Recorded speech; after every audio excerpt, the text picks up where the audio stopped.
Hello everyone. तो स्वागत, सत्कार और अभिनंदन आप सभी का एक बार फिर से उत्कर्ष नर्सिंग क्लासेस के इस ऑनलाइन प्लेटफॉर्म में।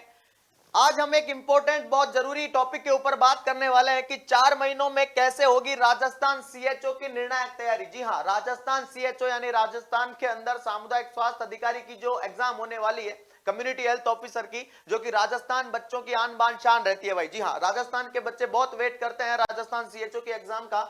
तो आज हम इस वीडियो के अंदर देखेंगे कि एग्जाम पैटर्न कैसे रहने वाला है, इसी के साथ सिलेबस कैसे रहने वाला है और आपको तैयारी किस हिसाब से करनी है। क्लियर है? चलिए तो शुरू करते हैं। सबसे पहले आता है आपका राजस्थान सीएचओ का ऑनलाइन रजिस्ट्रेशन एप्लीकेशन। क्या आता है? रजिस्ट्रेशन एप्लीकेशन आता है। ठीक है, याद रखना 18 फरवरी से लेकर के 19 मार्च तक,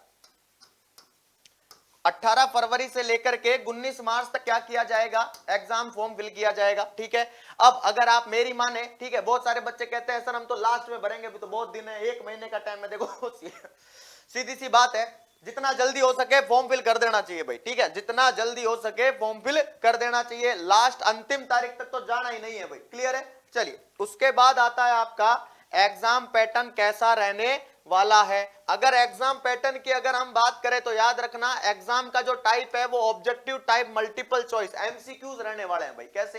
एमसीक्यूज रहने वाला है। इसी के साथ आपके लिए टोटल क्वेश्चन कितने रहने वाले हैं? 100 एमसीक्यूज रहने वाले हैं पेपर के अंदर, और मार्क पर क्वेश्चन, एक क्वेश्चन 4 नंबर का रहने वाला है। कितने नंबर का रहने वाला है? 4 नंबर का। तो 100 क्वेश्चन कितने के हो गए? मल्टीप्लाई बाई 4, तो कितने के हो गए भाई? 400 नंबर का पेपर रहता है आपका। कितने नंबर का? टोटल मार्क्स देख लीजिए, 400 नंबर का पेपर रहता है। इसी के साथ नेगेटिव मार्किंग की अगर बात करें तो 1 मार्क डिडक्ट किया जाएगा, 1 मार्क कम हो जाएगा आपका एक गलत आंसर पर। ठीक है, हाँ, 400 के अंदर से अगर कोई आपने 100 में से मान लो 99 की एक गलत कर दिया तो इधर से एक नंबर क्या हो जाएगा आपका? डिडक्ट हो जाएगा। ठीक है, और इसी के साथ याद रखना एग्जाम का ड्यूरेशन है 90 मिनट। ठीक है, अब आप लोगों सोच रहे होंगे कि सर 90 मिनट में 100 एमसीक्यूज कैसे करेंगे? तो याद रखना 100 एमसीक्यूज को सॉल्व करने के लिए ओनली 90 मिनट ही दिए जाते हैं। कितने दिए जाएंगे? 90 मिनट। मतलब एक एमसीक्यूज को सॉल्व करने के लिए 1 मिनट भी समय नहीं है आपके पास। ठीक है, उसके बाद सिलेक्शन का प्रोसेस, रिटन टेस्ट होता है और डॉक्यूमेंट वेरिफिकेशन। डॉक्यूमेंट वेरिफिकेशन के अंदर सीधा सा ये आता है, बच्चे कहते हैं सर डॉक्यूमेंट वेरिफिकेशन क्या ही का सिलेक्शन होगा? देखो, जब फॉर्म फिल करते हैं तो जो जो डॉक्यूमेंट्स आपने फिल किए हैं ना, वो बिल आपको क्या करवाने होते हैं? वेरीफाई करवाने होते हैं। ठीक है, हाँ, कि डुप्लीकेट तो नहीं है, ठीक है, आपके पास वो डॉक्यूमेंट्स है या नहीं है। ठीक है, ऐसे डॉक्यूमेंट वेरीफाई आपको करवाना होता है। उसके बाद बात करें इसेंशियल क्वालिफिकेशन क्या है भाई फॉर्म फिल करने की, तो बीएससी इन कम्युनिटी हेल्थ और नर्सेज, जीएनएम और बीएससी, इसी के साथ आयुर्वेदा प्रैक्टिशनर, जो बीएएमएस के बच्चे होते हैं, ठीक है, हाँ, वो भी फिल कर सकते हैं। याद रखना, लेकिन रिकॉग्नाइज ऑथराइज जो यूनिवर्सिटीज होती है, ठीक है, हाँ, जिन्होंने मान्यता प्राप्त की हुई है, उनको क्या है, हाँ, वो फिल कर सकते हैं। इसी के साथ registered in respective Rajasthan nursing council, RNC के अंदर क्या होना चाहिए? रजिस्टर्ड होना चाहिए, आरएनसी राजस्थान नर्सिंग काउंसिल। और इसी के साथ इंडियन मेडिसिन राजस्थान। कहने का सीधा सा मतलब है राजस्थान के अंदर राजस्थान का क्या होना चाहिए? रजिस्ट्रेशन सर्टिफिकेट होना चाहिए भाई। ठीक है, फॉर्म फिल करते समय।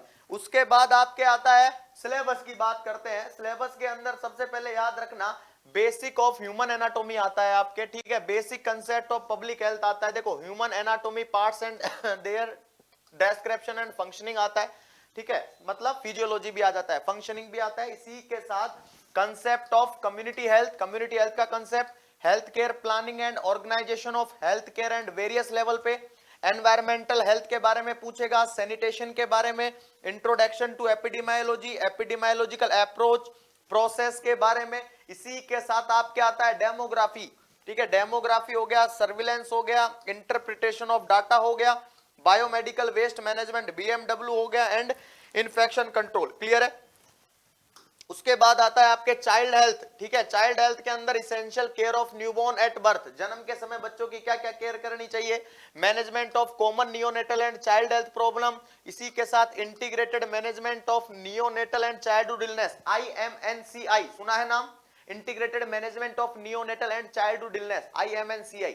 ठीक है, हाँ, उसके बारे में भी। इसी के साथ इंट्रोडक्शन टू राष्ट्रीय बाल स्वास्थ्य कार्यक्रम, ये अलग से दिया गया है। ठीक है। राष्ट्रीय बाल स्वास्थ्य कार्यक्रम ये अलग से दिया गया। इसी के साथ यूनिवर्सल इम्यूनाइजेशन प्रोग्राम जो आपके यूआईपी होता है, ठीक है, हाँ, इसके बारे में भी बिल्कुल क्लियरली पूछा जाता है। बहुत सारे एमसीक्यूज इम्यूनाइजेशन से बनते हैं, याद रखिएगा, ठीक है, हाँ, तो इसको हल्के में नहीं लेना है, ठीक है। उसके बाद आता है आपका family planning and adolescent. Family planning ये कम्युनिटी, देखो सीधी सी बात है, मैं आपको जो जो टॉपिक बताते जा रहा हूं इसके अंदर आप खुद सेल्फ इवेल्युएशन करेंगे कि जो सीएचएन है वो मोर वेटेज रखता है, ठीक है। सीएचएन का हर एक टॉपिक पूछा जा रहा है। देखो गायनोकोलॉजिकल कंडीशन ये आप पीडीएफ में पढ़ लेंगे, लेकिन family planning method, spacing techniques, counselling, इन सब के बारे में भी एमसीक्यूज आते हैं। Medical abortion and MTP act, इसी के साथ counselling in reproductive and sexual health, और उसके बाद आता है इंक्लूडिंग प्रॉब्लम ऑफ एडोलसेंट, और देन आता है मैनेजिंग ऑफ टीनेज प्रेगनेंसी। कहने का मतलब है यहाँ पे फैमिली प्लानिंग और एडोलसेंट हेल्थ के बारे में भी आपसे क्वेश्चन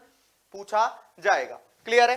उसके बाद नेक्स्ट आता है मैटरनल हेल्थ। क्या मैटरनल हेल्थ, तो याद रखना RMNCHA। ए क्या है, ए क्या है, तो हमने पढ़ा था क्या है, ए एडोलसेंट है, तो RMNCHA प्रोग्राम के बारे में पूछा जाएगा। Antenatal care, intranatal care, early identification and management of referral complication, postpartum care के बारे में। उसके बाद कम्युनिकेबल और नॉन कम्युनिकेबल डिजीज के बारे में पूछा जाएगा, याद रखना।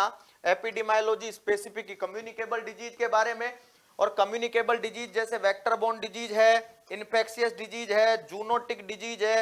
एपिडेमियोलॉजी के अंदर नॉन कम्युनिकेबल डिजीज है, non communicable disease phase first. Clear है। तो नॉन कम्युनिकेबल डिजीज के अंदर वो सारी डिजीज आती है जो एक व्यक्ति से दूसरे व्यक्ति में नहीं फैलती है भाई, ठीक है, हाँ, याद रखिएगा। और उसके बाद हम बात करें तो non communicable phase 2 occupational disease. Occupational disease के अंदर आप सभी जानते हैं सिलिका, सिलिकोसिस, ठीक है, एस्बेस्टोसिस, ठीक है, हाँ, बायसिनोसिस, बेगासोसिस, ये सब के सब किस में आते हैं, ऑक्यूपेशनल डिजीज में। Mental health and substance abuse disorder, और इसी के साथ एल्डरली केयर, ठीक है, हाँ, बिल्कुल। इसके बाद आता है न्यूट्रिशन। न्यूट्रिशन के अंदर वही सब आते हैं। प्रेगनेंसी के अंदर और लैक्टेशन के अंदर कौन सा न्यूट्रिशन देते हैं, डेफिशिएंसी डिसऑर्डर कौन से होते हैं, प्रोटीन एनर्जी माल न्यूट्रिशन के बारे में, ठीक है, हाँ, फूड बोर्न डिजीज है, फूड सेफ्टी और इनके बारे में पूछा जाएगा। उसके बाद आता है स्किल बेस्ड, तो याद रखना पब्लिक हेल्थ स्किल और general skill and laboratory skill. Clear है। तो ये एक मोटे मोटे तौर पे क्या होता है, एक आपका क्या बनता है, सिलेबस बनता है, याद रखना।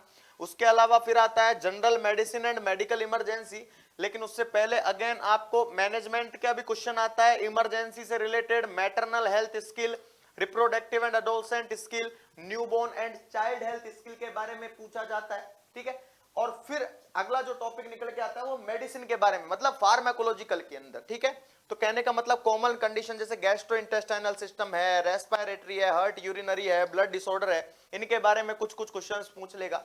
इसके अलावा कॉमन कंडीशन जैसे आई है, ईयर है, नोज है, थ्रोट है, आंख, नाक, कान, गला, ठीक है, हाँ, इनके बारे में भी कॉमन क्वेश्चंस पुटअप होते हैं। डिजास्टर मैनेजमेंट अपने आप में एक इंपॉर्टेंट रोल प्ले करता है, याद रखिएगा। सीएचओ के एग्जाम के अंदर बिल्कुल क्वेश्चंस पुटअप किए जाते हैं, ठीक है। उसके बाद आता है फार्माकोलॉजिकल के अंदर इसेंशियल ड्रग, जो जरूरत की जो ड्रग होती है, ठीक है, जो हम बोलते हैं ना कि मेन जो डिजीज होती है उनके क्या ड्रग ऑफ चॉइस के बारे में पूछ लेगा, ठीक है। जनरल सर्जरी, ट्रोमा, बर्न और ईएनटी ऑप्थेल्मोलॉजिस्ट के कॉमन सर्जिकल साइन सिम्टम्स और माल फॉर्मेशन पूछ लेगा। कंजेनाइटल माल फॉर्मेशन मतलब जन्मजात विकृतियां, ठीक है, हाँ, वो भी पूछ लेगा। मिसलेनियस के अंदर फिर आपके आ जाएगा behaviour change, work management, leadership, फिर रिसर्च और मैनेजमेंट के सवाल भी पूछ सकता है, ठीक है। और जनरल नॉलेज का भी आता है, नेशनल एंड इंटरनेशनल न्यूज, ठीक है, जीके भी एक इंपॉर्टेंट रोल प्ले करती है, याद रखिएगा, ठीक है। उसके बाद आप सभी के निकल के आता है कि उत्कर्ष तिरंगा महोत्सव, याद रखिएगा, 23 जनवरी से 28 जनवरी के बीच में रन करने वाला है। और गणतंत्रता दिवस के, ठीक है, हाँ, गणतंत्र दिवस के उपलक्ष्य में उत्कर्ष ऐप के ऑनलाइन कोर्सेज पर यहां पे 90% का अप टू 90% का डिस्काउंट दिया जा रहा है। 3 मंथ की एक्स्ट्रा कोर्स वैलिडिटी दी जा रही है, और कोर्स की वैधता बढ़ाने पर भी 10% का एक्स्ट्रा डिस्काउंट दिया जा रहा है, ठीक है, हाँ, बिल्कुल। ये सभी के सभी ऑनलाइन कोर्सेज पर अवेलेबल है, लेकिन 23 तारीख से लेकर 28 तारीख तक ये अवेलेबल है भाई, ठीक है, हाँ। तो इसी के साथ देखो राजस्थान सीएचओ जो को 2.0 जो बैच है लाइव फ्रॉम स्टूडियो रहने वाला है, उसका प्राइम और स्टैंडर्ड ये दोनों बैच है, इनके अंदर अवेलेबिलिटी है, ठीक है। बच्चों के मन में आता है सर प्राइम वाले में क्या मिलेगा ना स्टैंडर्ड में क्या मिलेगा, देखो प्राइम के अंदर आपको टेक्स्ट सीरीज प्रोवाइड कराई जाएगी, ठीक है, हाँ, टेक्स्ट बुक होती है वो आपको घर बैठे प्रोवाइड कराई जाती है, स्टैंडर्ड के अंदर नहीं कराई जाती है, राजस्थान सीएचओ के अंदर। उसके बाद जो लाइव फ्रॉम क्लासरूम बैच है, बहुत सारे बच्चे कहते हैं हमको तो जो क्लासरूम में पढ़ाया जा रहा है ऑफलाइन जोधपुर में, वही घर पे बैठ के पढ़ना है, तो उन बच्चों के लिए सुविधा है लाइव फ्रॉम जोधपुर क्लासरूम। ये भी प्राइम और स्टैंडर्ड दोनों ही रूप में क्या है, अवेलेबल है, तो ये याद रखिएगा, ठीक है। उसके बाद आता है नर्सिंग की टेस्ट सीरीज, जो कि आपके राजस्थान सीएचओ की जो टेस्ट सीरीज है वो 250 रुपए की अवेलेबल है। और इसी के साथ आपके नेक्स्ट आता है राजस्थान नर्सिंग ऑफिसर, ठीक है। हाँ, इनकी भी जो टेस्ट सीरीज है वो भी 250। कहने का मतलब टेस्ट सीरीज पे भी 90% का डिस्काउंट है, ठीक है। और ये कब तक है, उत्कर्ष तिरंगा महोत्सव जो मनाया जा रहा है 23 जनवरी से लेकर के 28 जनवरी के बीच में, ठीक है। चलिए, thank you so much and again बहुत बहुत धन्यवाद आप सभी का। Thank you again, thank you.